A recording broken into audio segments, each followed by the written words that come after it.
Today's November 23rd. Non-tender deadline has passed. Let's talk about all the roster changes and that. It's also Thanksgiving week. Maybe we'll have fun with that or something. I don't know. Let's talk ball. You're listening to the Bridge to Buctober podcast.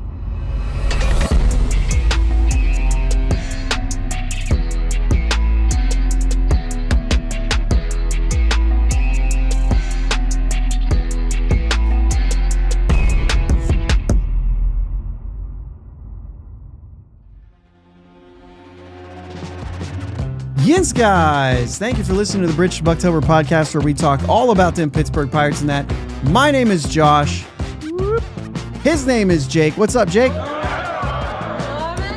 How we doing, man? Doing okay, except I just dropped my pen. I gotta have something to fidget with.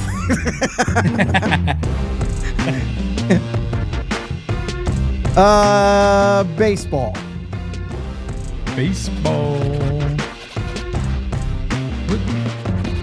I love baseball. How you guys doing?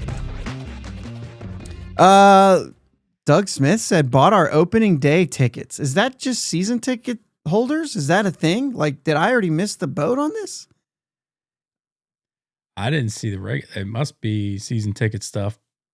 Okay. I know my buddy Vince got some season tickets this year. Okay. All right, man. Hey, it's Thanksgiving week. We've got some, I guess we could say, and I didn't actually plan for this, but it seems like we've got some Thanksgiving themed things to talk about. Yes, season ticket holders only. All right. Maybe I just need to become one of those, right? Just buy a pack. Yeah. And just get on the list. Yeah, just get a 10-pack. Yeah. All right. Ron, what's up, man? Waiting for my root beer. It's been a while, actually, for me, too. And so we have this restaurant in town. We went to it last night with some friends. And every time I go there, it's great. They've got a great burger, and that means a lot to me. They have, like, nicer food for you people who like nice food, too, but I'm a burger guy. So anyway, I get the burger because it's fantastic. And every time we go there, now this is like they've got like, you're in the restaurant and then you can go out and down the hall and there's like just the bar, same place, right? It's all in the same place. And they don't have a root beer. And I'm like, come on, man, you can't do the whole brew thing and not have a root beer. Even if it's not your own, like you got to at least carry it. Yeah. Anyway, they don't. That was my story. I was expecting like them to have some type of root beer. I would love to tell that story on here. Someday I'm going to tell that story. They had a root beer. It was great. But that's not the story we get to tell today. There's a brewery down here that has their own root beer. And bro, it tastes almost exactly like you put one of those root beer barrels, candies in your mouth. It's not bad. Okay. But it's their own. But hopefully more carbonated. Well, yes, definitely more carbonated. But that the flavor is, it's kind of nostalgic, actually. Yeah, no, that's cool. Cheryl's already had a Thanksgiving. I'm sure there's some people who've done some things over the weekend, maybe some Friendsgivings or whatever that they get out ahead of time or whatever. So I don't know. It's Jake and I are going to get an opportunity to see each other this week. That's always fun. Mm-hmm. It'll be my first Thanksgiving with you in person in like 3 years. Yeah. Oh, really? Because I'm usually working Black Friday. Ron says he spent 4 months in jail for drinking root beer in public. That's, I'm sure, the whole story.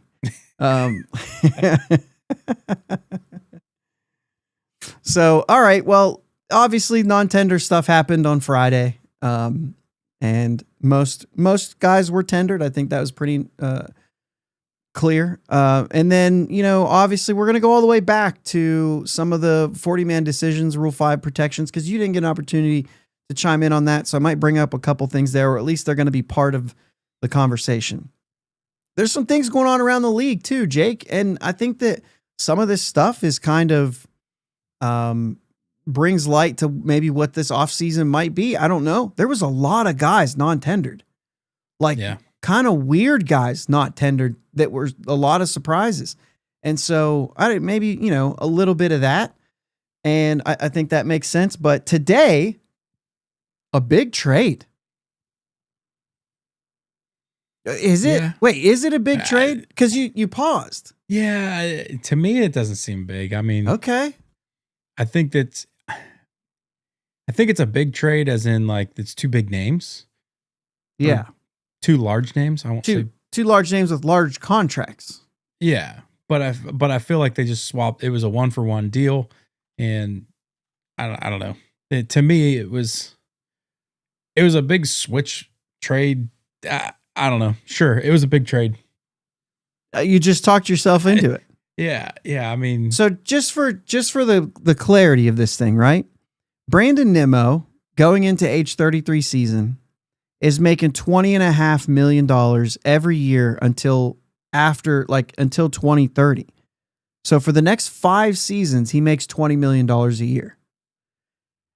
Marcus Semien, who he was traded for, is making $26 million for the next 3 seasons. So there's a lot of money being exchanged here. And Semien is 35, 36, 37. Right? So that's a big thing. They're both signed through age 37. And they're going to be getting paid $26 and $20 million. And kind of a big deal there. Martin sees this as Mets opening a spot for Jet Williams to come up. And absolutely could be. Nimmo has a no trade clause. He was okay with this. I see Greg saying the Mets improved today. I've actually seen both takes because Semien's not really played up to that $26 million. You know what I'm saying? Right. Yeah. So I don't know. This is big too, because Greg says defense at second base is pretty good. Defense at second base is very good.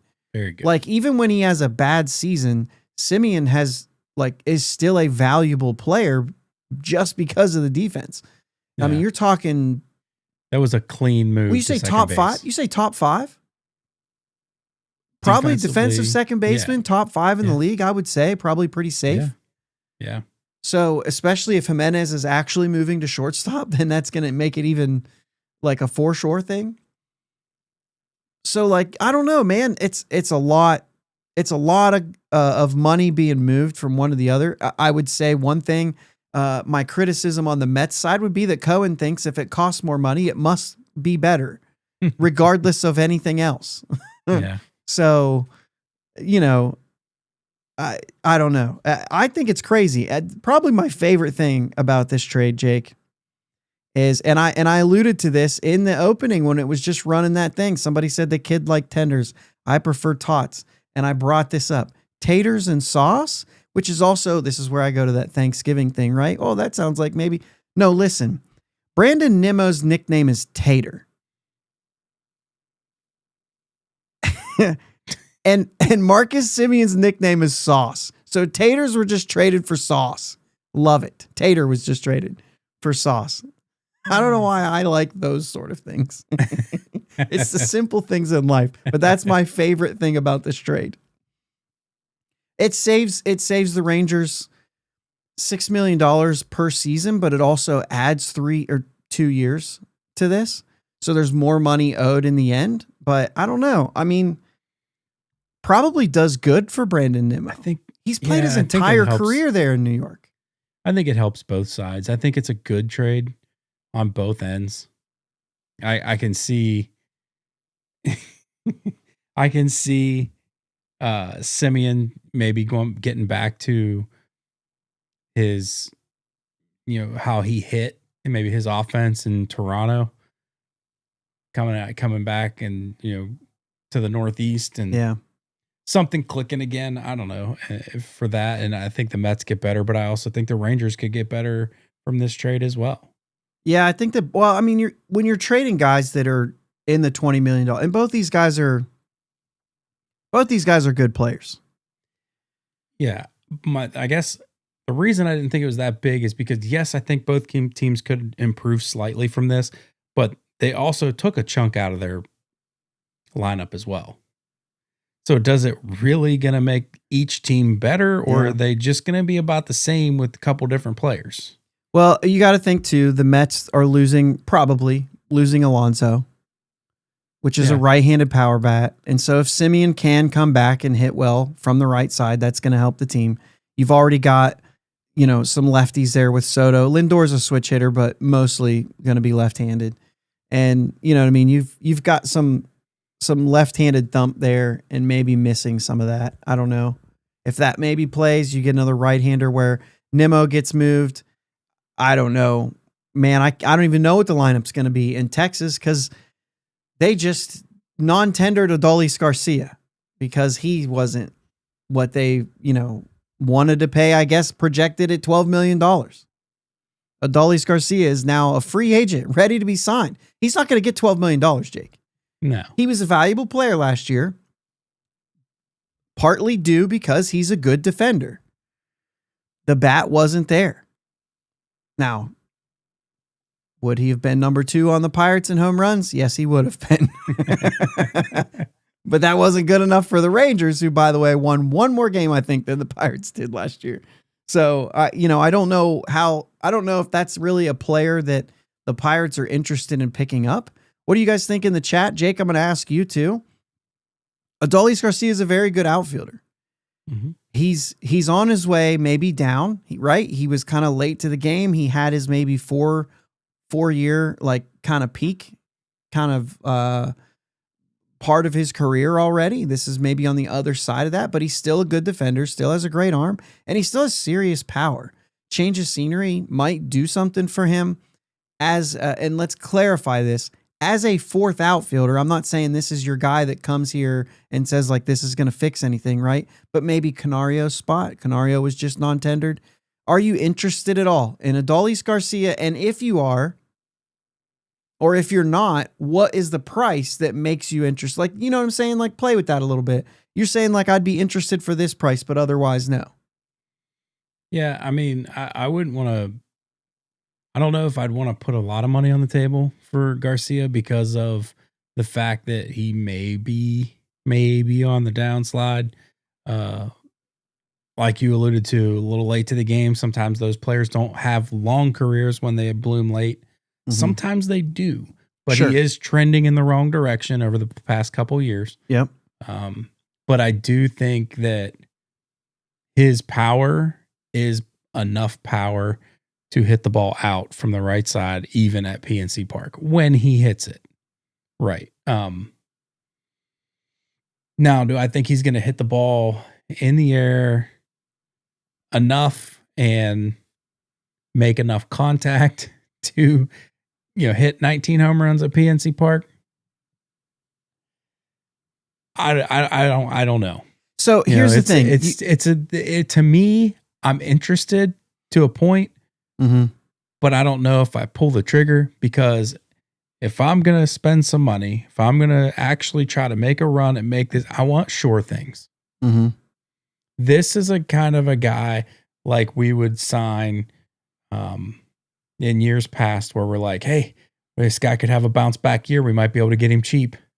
Yeah. I want a guy who's going to have a good year. Yeah. Or should have a good year. Miles brings up interested in him as a fourth outfielder for defense, but guess what? Jack has that for a lot less, because you're not going to get Adolis Garcia for $1.2 million. Right. But you are going to get Adolis Garcia who would hit right-handed, which would be different than Jack. Remember, they carried Jack and Canario for a while last year. I mean, I suppose it's possible. And so Martin, you just bring up, could be used as a DH replacing Kutch too. I think Adolis Garcia would play right field before Brian Reynolds, and Reynolds would be the DH. Garcia's defense is good. It's above average with a great arm. So it is an exceptional arm, above average defense. I mean, he's not really fast, so he probably loses some of that very good defense with that, but he's a solid defender. He's had a bad year in there, but for the most part, a solid defender, above average, without question, and with an exceptional arm. So he would play right field. If both are in the lineup, I'd rather have Brian Reynolds at DH. And plus, if you are doing that, they like to put Reynolds on off days. That off days for him are DH days, right? So I think that makes sense. He had 19 home runs last year. If he played every game in Texas, just to say this, right, he would have had 18 because obviously he's playing in Oakland and some different places that have different ballpark dimensions no matter where you go. If it was the PNC Park, it'd be 16, which is, it's on the lower side. But you have to consider the fact that he's also going to get to hit in Milwaukee a lot. He's also going to get to hit in Cincinnati a lot. You know what I'm saying? So, I don't think that there's a problem. He's familiar with St. Louis. That's the team he came up with. Although his home runs probably aren't real favored there. Chicago, what's the numbers in Chicago? 19. So he's right there. But Cincinnati and Milwaukee, those would have been 23 and 21, which are some of the highest other than obviously Sacramento, which is 27, because we all know what happened there. Yeah. That was ridiculous. I'm just saying right now, some of those guys that play for the A's, I'm cautious about how much power they really have. I like Nick Kurtz, but there might be a little more, boosting happening there. Maybe a la Colorado back in the day before the humidor. Greg says, I'll take Adolis Garcia over Tommy Pham. Jake, if the price is the same, this is easy. This is a 10 out of 10 times if you have both of them for the same price, right? The problem is Garcia might be Pham made $4 million last year and he was bad. So he's moved down to probably $3 million. Maybe he keeps the $4 million because he's a veteran and it's this is what I'm doing. You know what I mean? So maybe he does sign on somewhere for $4 million, but I mean, it was ugly. So full season, by the way, full season was ugly. Let's just call it what it is. He had a nice, Rowdy Tellez moment there, but then before and after that, it was sandwiched between an unplayable player and with some decent defense, right? And that's what you get. That's what you could get out of Adolis Garcia, except power, right? Which there was no power from Tommy Pham, and so that's the thing. And also 5 years younger. Is that right? I think 5 years younger. Yeah. So you get that. I don't know if I'm interested in Garcia. I'm not saying that. But there are guys on the block right now that were non-tendered that if Garcia's going for $5 million, you could do worse. For sure. You could do worse than that. Yeah. Yeah. I would say in a conversation between him and Pham, I'd pay $2 to $3 million more just to choose Garcia over Pham. Right. You would hope there's another option because if you're looking at that, then you're saying, am I willing to pay Garcia, I'd go to $7 million? I'd probably go as high as 6. I mean, he was projected in arbitration to get 12. Yeah. I think 6 is probably about what he'll get this year. Yeah. I could be wrong. I just think it's interesting. So Miles says Garcia for under 7. Let's talk. And he says he doesn't see that. Listen, I think that a guy that's non-tendered, I don't know, man. If you're non-tendered, they could have, maybe they're just scared. He made $9 million last year. I mean, they could have been strictly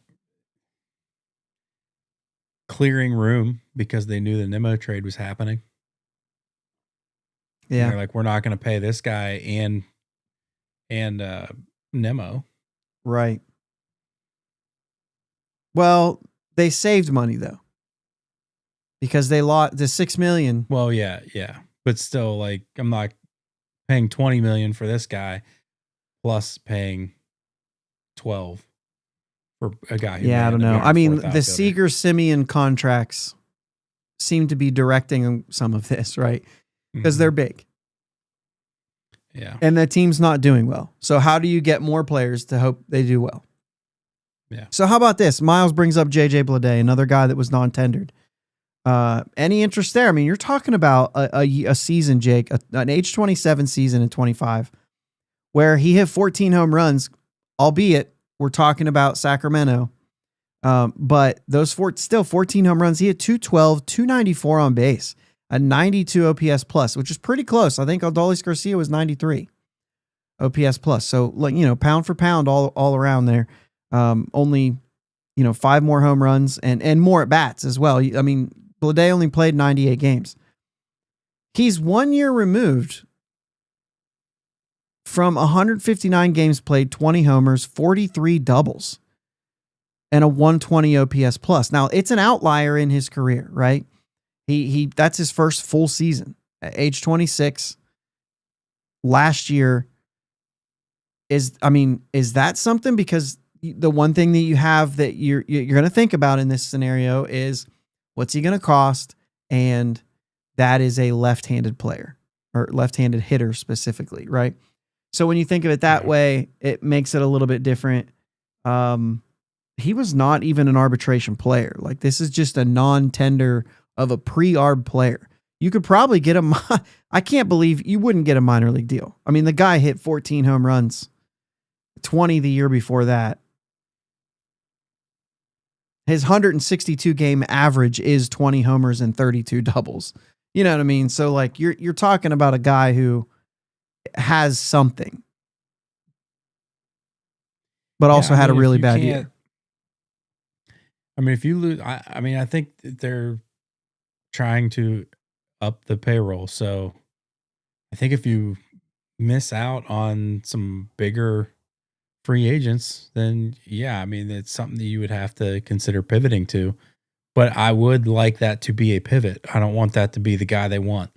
So would you say? I wouldn't say the guy they want. I don't want. I know what you're saying. Term, like, yeah.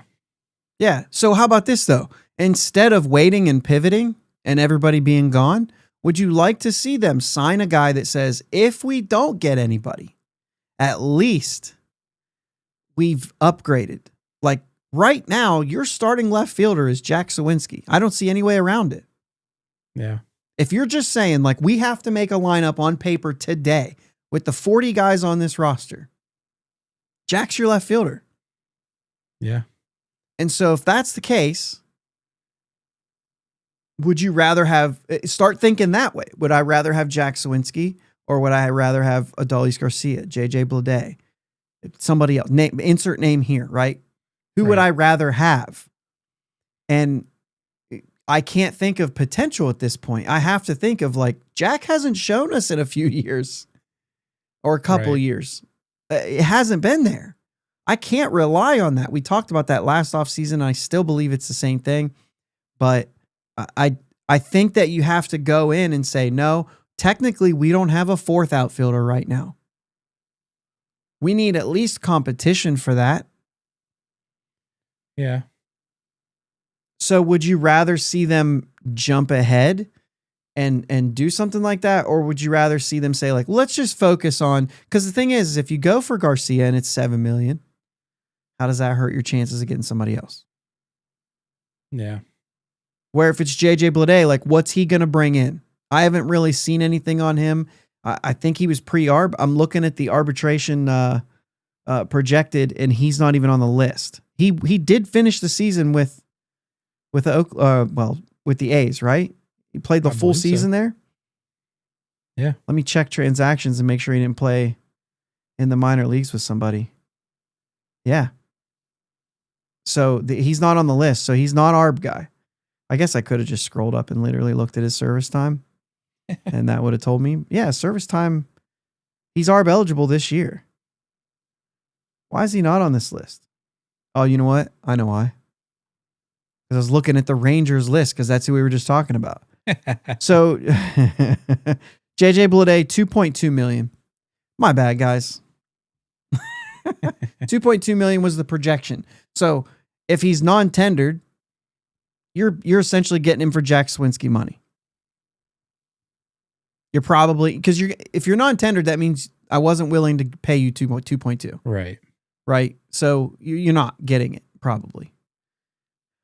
I suppose the team could, but you see what I'm saying here. Yeah. I don't know. It would be interesting to see. Yeah. I mean, Jack didn't hit 14 last year. Right. So it's at least better than that. And you said he's 26 going into 27-year season? No, 26 was his good year. He's going into age 28. Okay. 28? Yeah. But still, outside of that, Jake, you've got Cruz and Reynolds in place, right? And then you have Billy Cook, who had a down year. Defensively, I'm fine, but we didn't see it. You've got Jack Sawinski, obviously, and then you have Will Robertson and Esmeralyn Valdez. Right? Give it to Valdez in that case. But that's not what you want either. He hasn't. You want to at least see that before you commit to that. Yeah. And he might be on the fast track, but it's still a different scenario altogether. Yeah. Than to say like, oh yeah, we're going to ride with that. On paper right now, I'm still riding of that group. I'm still riding Jack Sawinski in. Yeah. And I'm making somebody else bump him off. So I don't know. There is part of that makes me kind of want. So let's talk Jack Sawinski real quick, and then maybe we'll get into that. I'm trying to think of. I told you our notes were kind of all over the place, but let's get into that. Yohan Ramirez, Jack Sawinski actually agreed to terms and avoid going any further in the arbitration process. For Jack Sawinski, that's $1.2 million.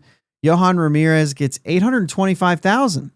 I said on the weekly show last week that on the Wednesday show that I expected Ramirez to be non-tendered. I couldn't imagine. He was projected at 1.2. I couldn't imagine going there. Well, they didn't. He agreed to 825, which is essentially, league minimum. So yeah, I'm actually okay with this. Whatever. Yeah. Let's talk Jack Sawinski though, because it's a little bit different. And I know that that's a hot button and one that, a lot of people were upset about. We're not going to beat around a bush here. Jake and I we've liked Jack.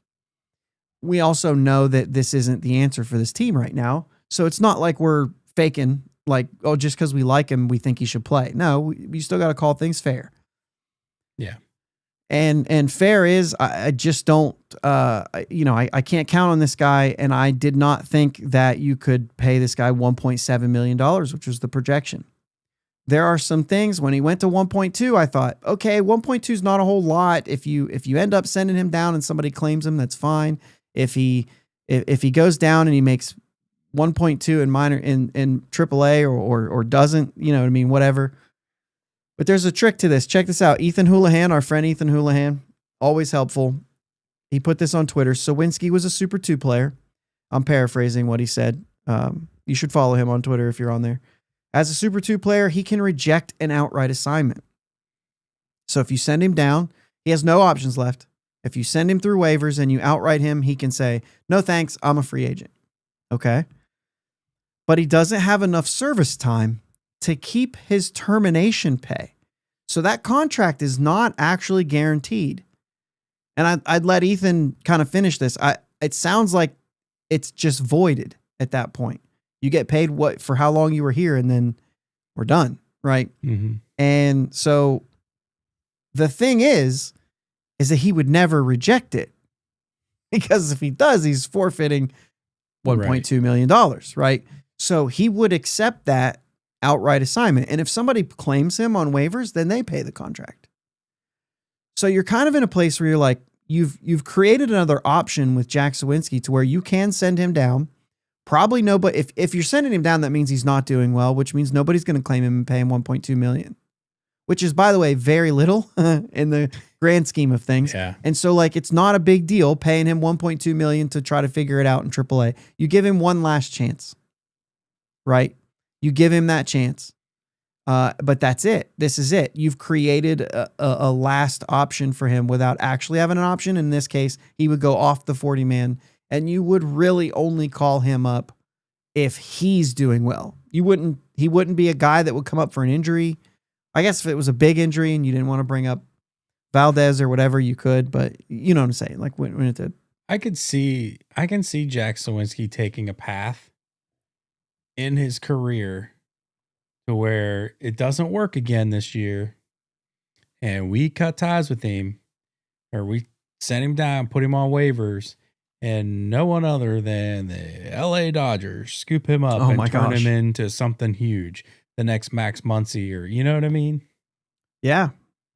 I could see that happening. He turned 27 in July.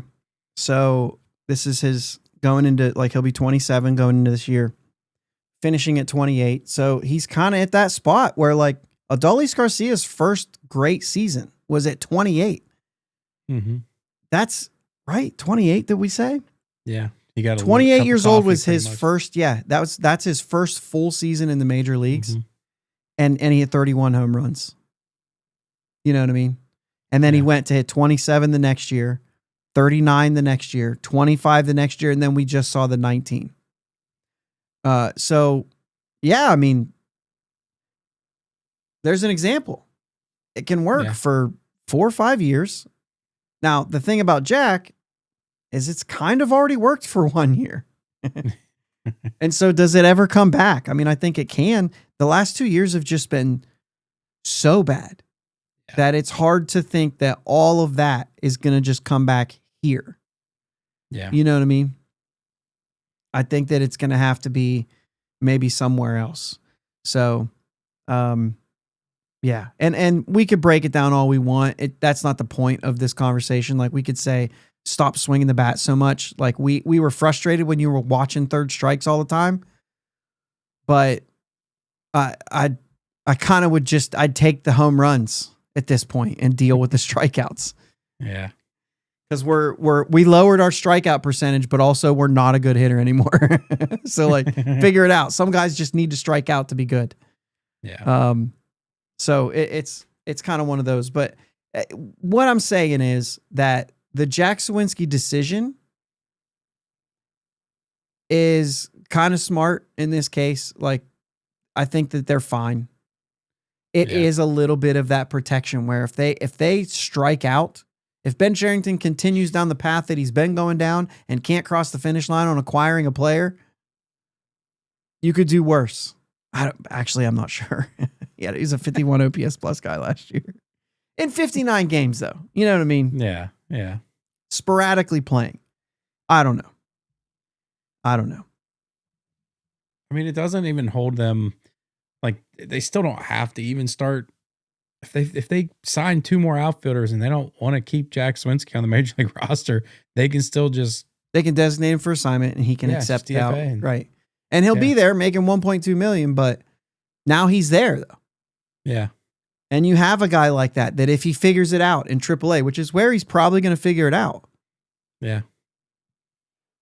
Then you can go with it. But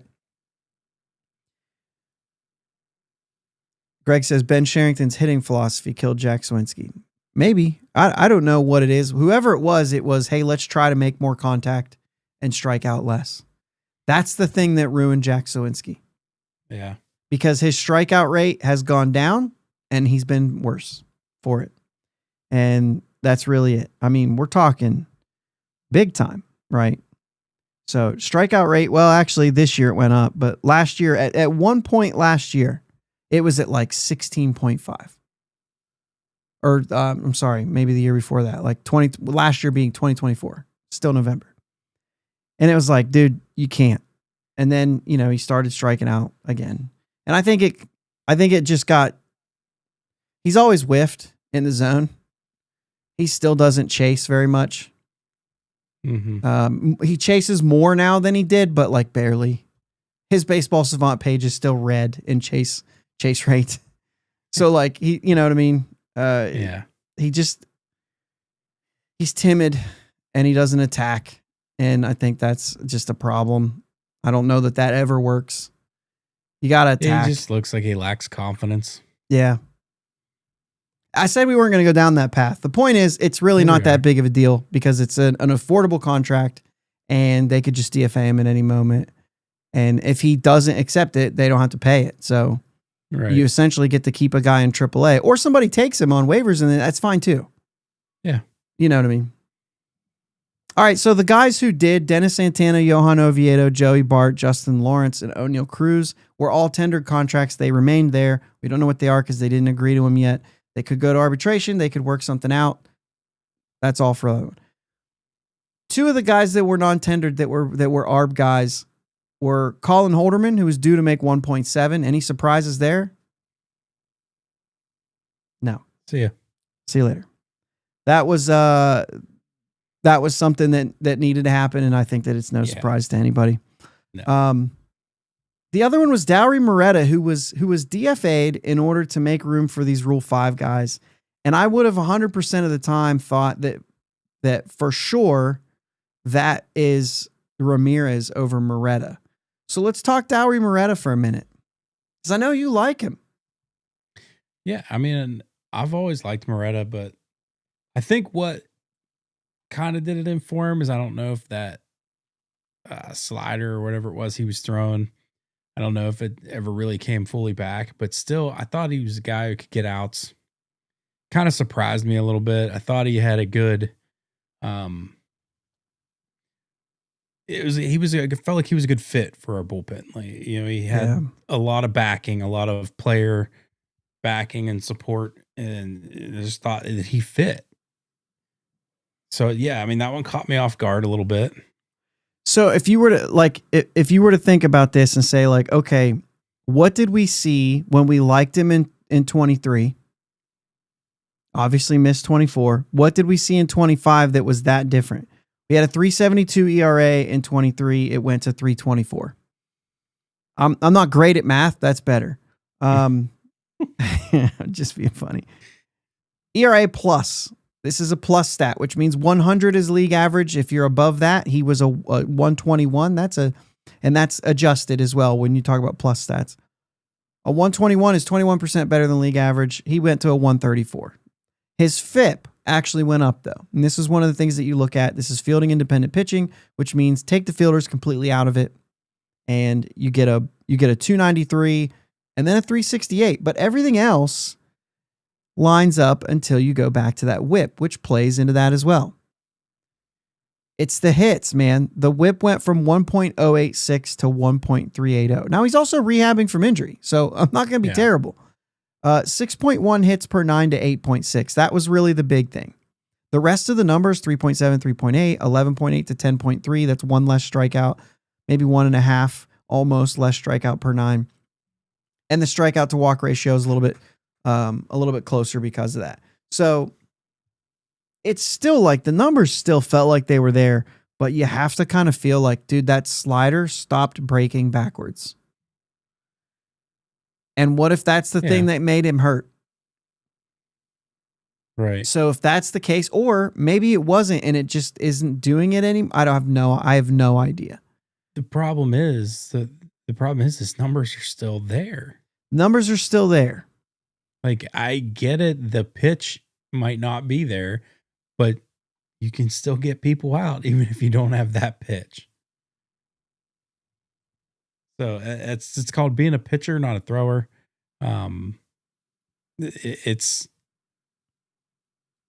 If it works, it works. You're getting people out. You're being productive. Period. Yeah. The whiff percentage, Baseball Savant, the whiff percentage 33.6 went to 32.4. That's not a drastic difference. You know what I mean? The chase percentage actually went up.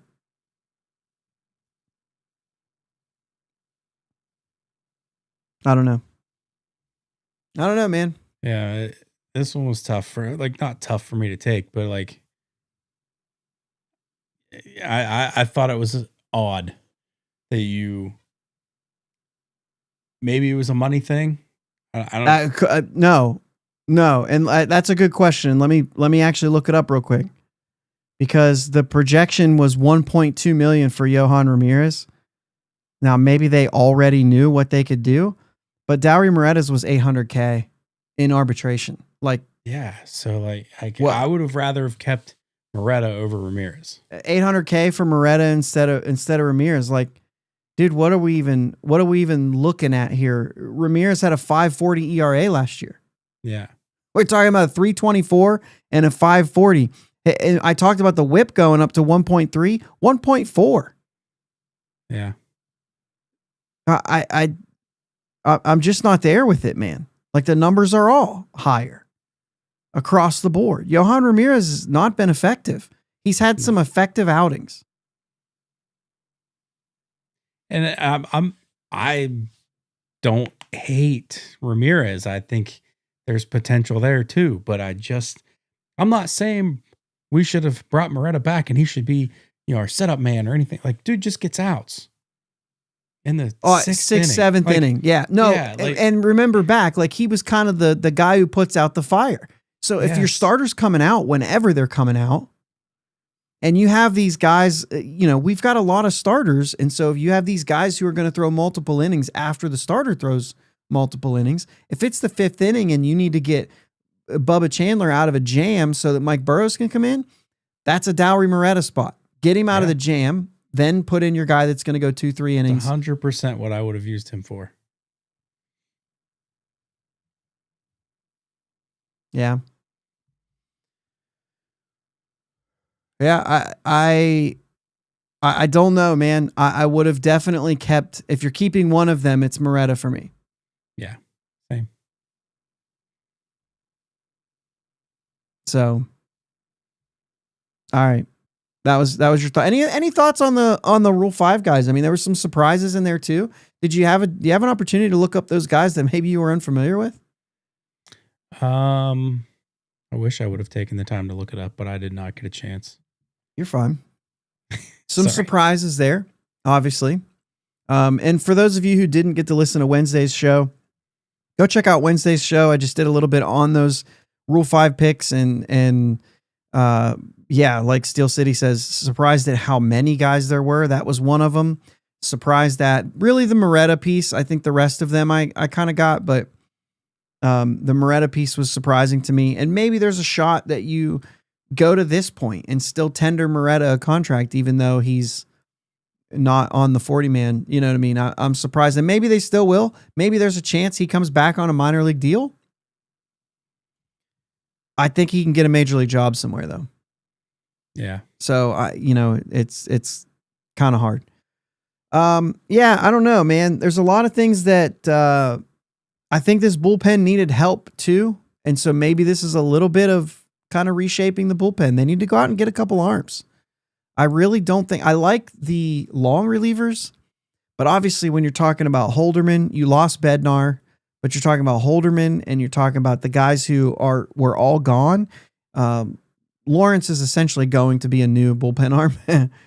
You know what I mean? Just for all intents and purposes. And so, I just thought that back end, like you like Mattson, but how far do you trust that? You know what I'm saying? Like, I think it's there. I think it's good.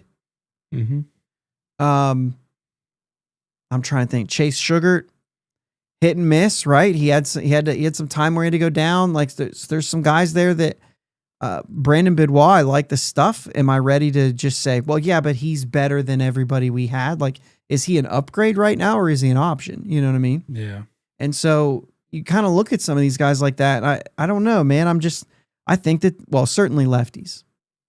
Yeah. I mean, I would like to see Ferguson come back, but I'm not. Santana's not Bednar. It's not like I'm saying like we have a lockdown closer and we don't have to worry about it. I'm still like hoping that we have a good closer. And maybe that's just my fault. Maybe I should be fine with Santana. But he's also like last year. So what were you asking? I thought Ferguson already signed. Oh, did he? Maybe not. Maybe I'm thinking of somebody else. Okay. I didn't see that. If so, I don't think so, but I could have missed it. Either way, moving on. Philly signed Leo Piguero to a minor league deal. Saw that. Good for you. All right, it's Thanksgiving week, Jake. We could talk a little bit about Thanksgiving, guys. Everybody in the chat, we're gonna kind of talk for a few minutes, but I meant to say this earlier. Everybody that's here in the chat right now, just thankful for, and let's make it Pirates related. Come on, but just tell me what you're thankful for, Pirates related. I'll deal with sarcasm, right? But whatever you want, just. Oh, JJ Bleday was DFA'd, not non-tendered? Okay. Anyway, yeah. Let me know what you're thankful for, and then we'll pop them up on here and have some conversations. But like I said, you and I going to be together again for Thanksgiving. I think everybody's going to be there, you know what I mean, as far as like our family.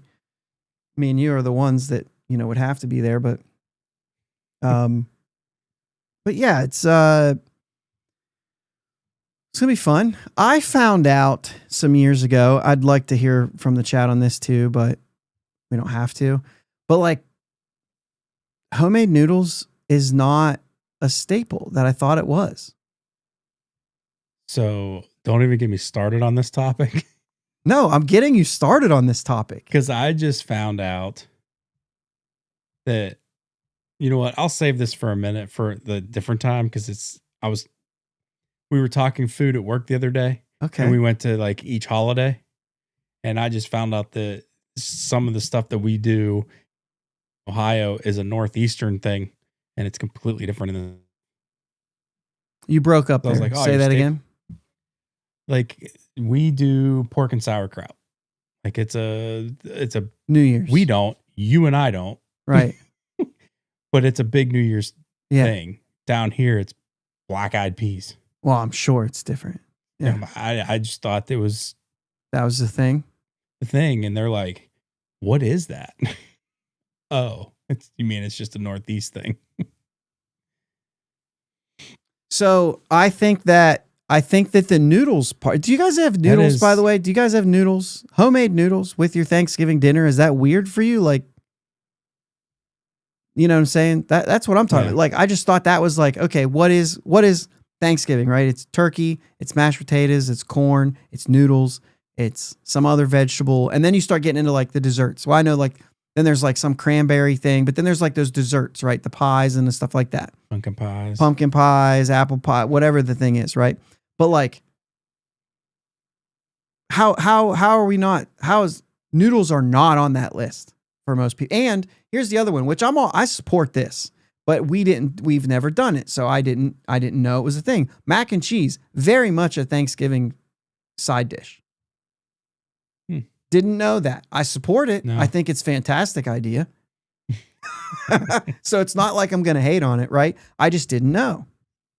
I'm seeing homemade noodles in here. I'm seeing homemade noodles, cabbage and noodles. Everybody's going to do it a little bit differently. I found out that the noodles is actually more of like a Midwest thing. So we're on the edge of Ohio. So we get a lot, right by Pittsburgh, where we grew up, right by Pittsburgh. Yeah. So we get a lot of that Western PA, Pittsburgh influence stuff, right? We love our pierogies. But we also get a lot of Midwest things that kind of bleed into, you know what I mean? Into Ohio. So I don't know. Maybe that's it. Maybe it's the Amish, you know what I mean? The Amish influence in the areas around. Of course, that's PA as well. So they would get that too. But yeah, I don't know. Ron says, no noodles since my granny passed. Well, what'd you click there? Homemade noodles was a German drop down. Okay. Which would make sense. Being Western PA stuff. Sure. Dutchtown, all that. Right. Yeah. Yep. You got all that. So like, yeah, I never had noodles for Thanksgiving or whatever Jake was talking about. As Martin said. Sorry. So yeah, Steel City says, I support mac and cheese for any holiday meal. Used to eat noodle was when grandma was making them pre-cooked. So dad lays them out. Our dad lays them out. He does the whole thing. And then our family has a thing that I think was actually started by our aunt. But our family has a thing where like a couple of those noodles, they might not get laid out. They might just be like a ball. And we fight over the noodle ball. Like you want to get that on your plate. It's kind of good luck. You know what I mean? It's like, I got a noodle ball. Like this is special. I don't know why. It's like a thing, right? But I found out that noodles wasn't one of those like Thanksgiving staples everywhere. So I'll play Debbie Downer here. Okay. I'm bummed out. Yeah. The food holiday, Thanksgiving. I'm not a fan of Thanksgiving food.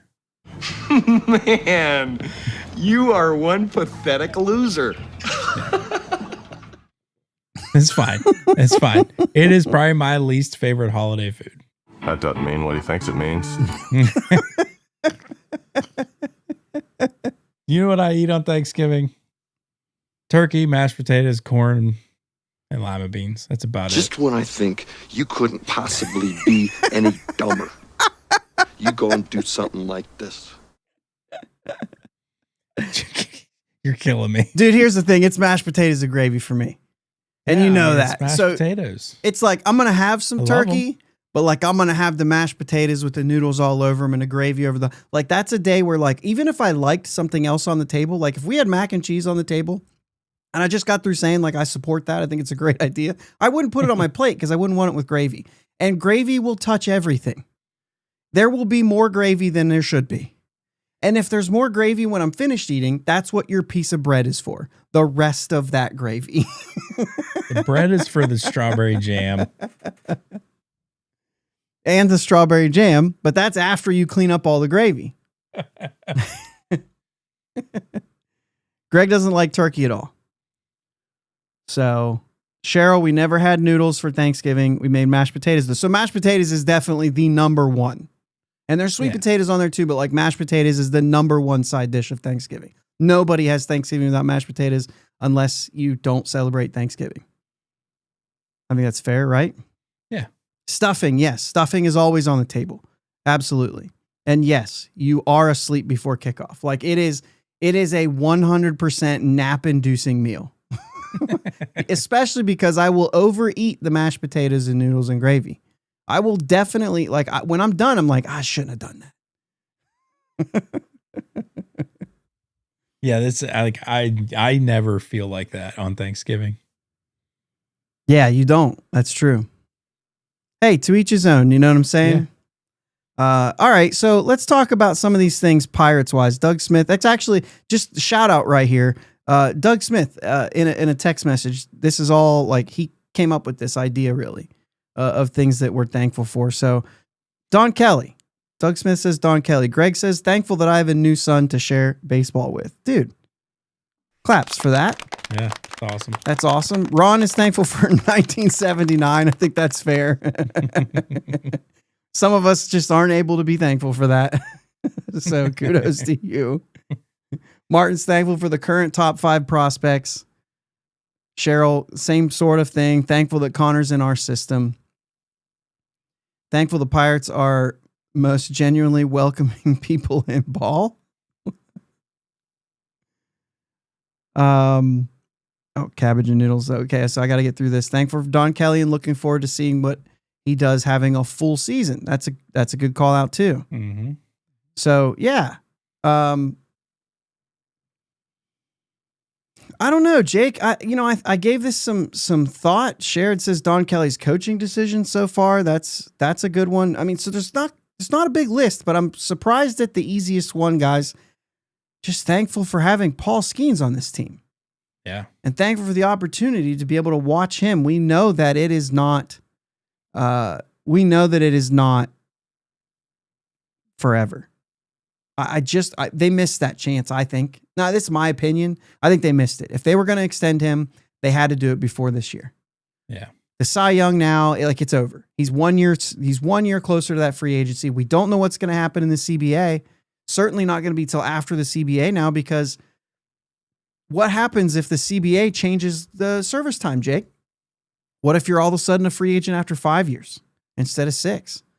And he signed for, you know what I'm saying? Like, yeah. He's better off waiting at this point. Mm-hmm. Not because he thinks he can't win here, because I think that he thinks he can win here, because guys that are that good, they don't know how to not think they can win. Right. He's convinced he can win anytime. Why wouldn't he? Right. But I just think they missed that. But, Josh, I'm gonna go a step further on the Connor train. Okay. And I'm thankful that the Pirates have said that they are going to give him an opportunity to win shortstop out of spring training. Love it.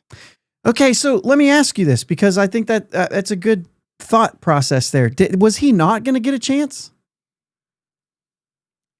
I mean, I didn't think that was news. He absolutely is going to get a chance.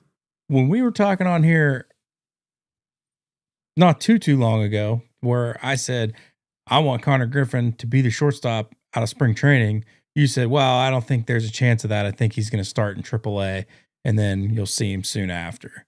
So I think that a lot of people have had that thought that he, sure. Like, I do not think you were the only one to say that. No, but like, do you think though that he wasn't getting a chance? I think he was going to get to play.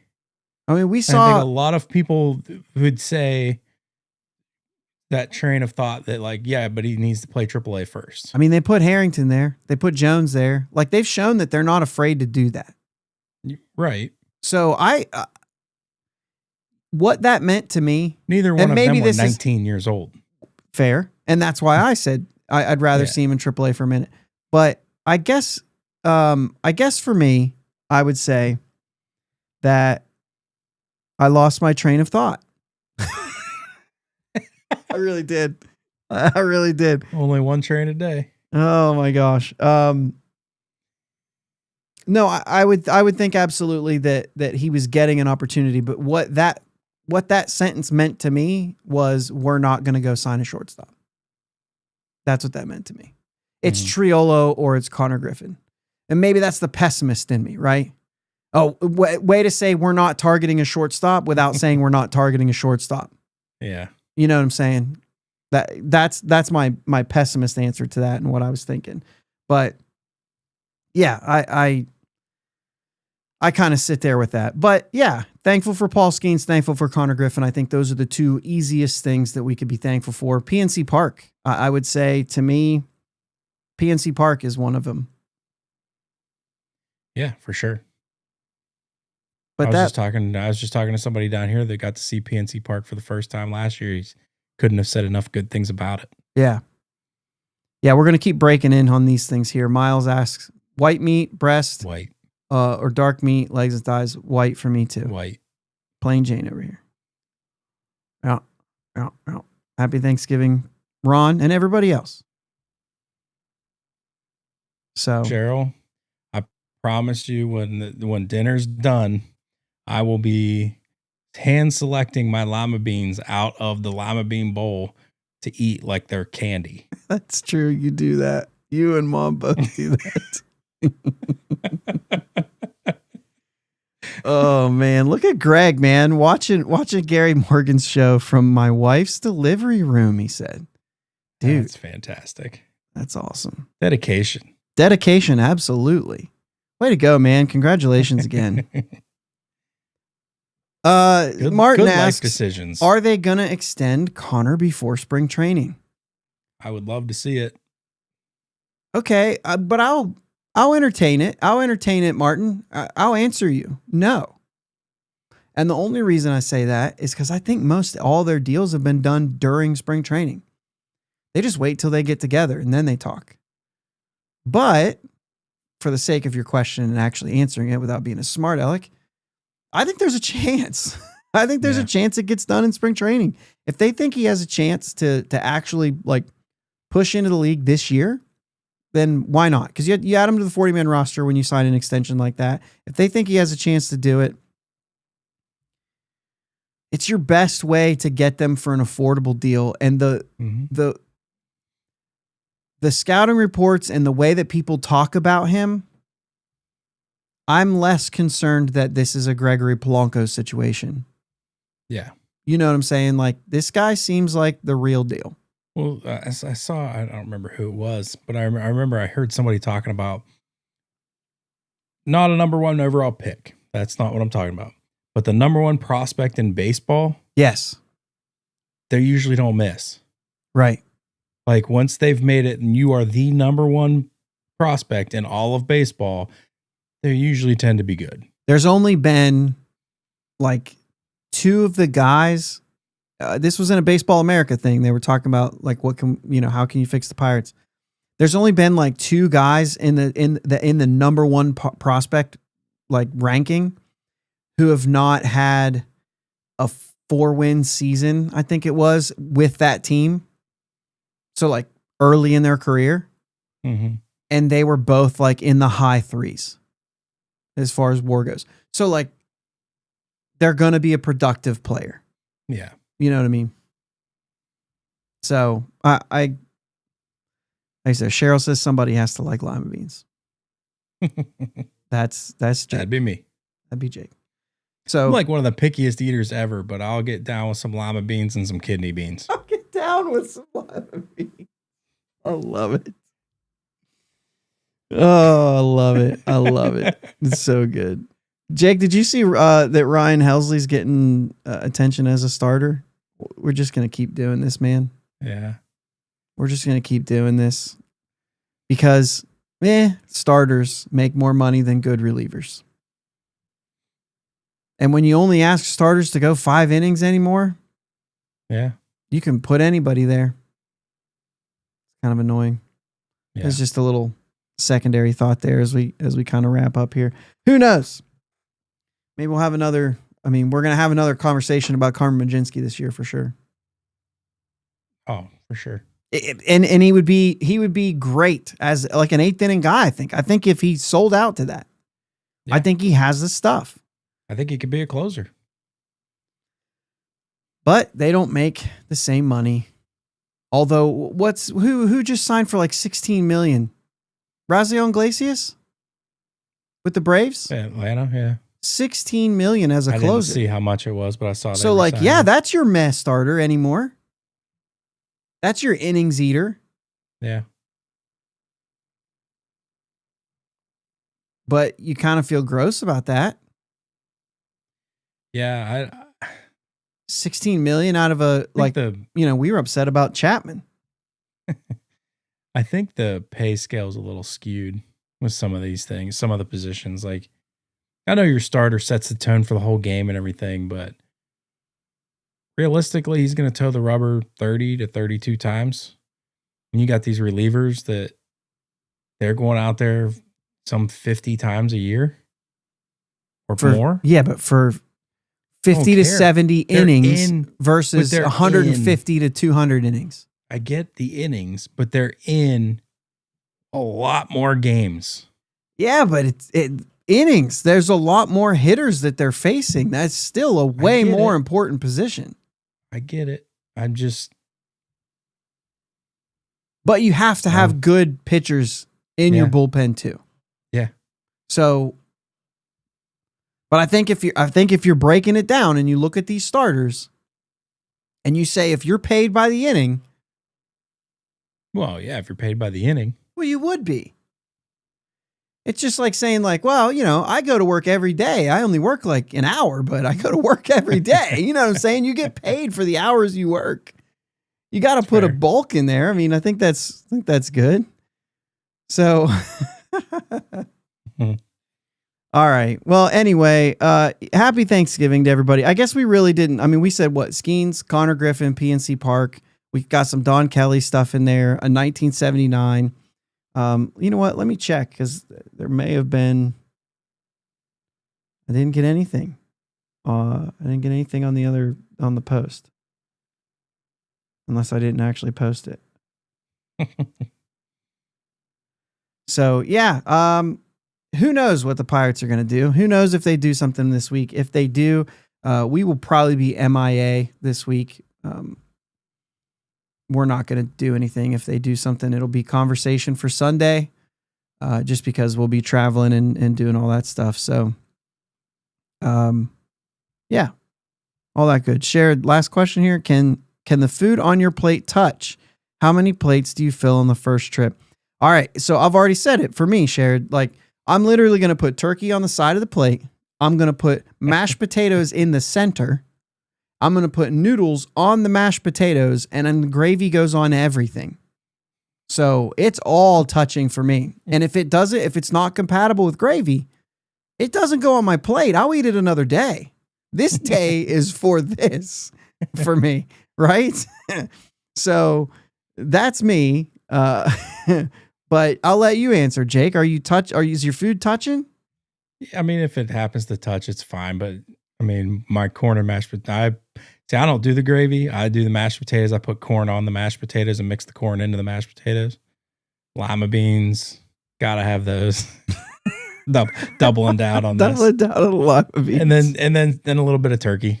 I mean, it's just not that exciting for me. I'm a boring Thanksgiving guy. It's okay. Yeah, that's fine. That's fine. All right. Well, it's not gonna be boring this year. No. There's gonna be like 25 people in our house. Yeah. You know what I do miss though? House. I missed the ping pong tournament. Ping pong tournament. It's hanging on the wall. I know. It's not No set legs up. for it. It's not the same. Well, there ain't no room down there now. This is what happens, man. I finally get good and I win the tournament and they tear the ping pong table down. Because that would have been around that time, huh? Mm-hmm. Ping pong's fun. I love ping pong. Can we do a ping pong podcast? No.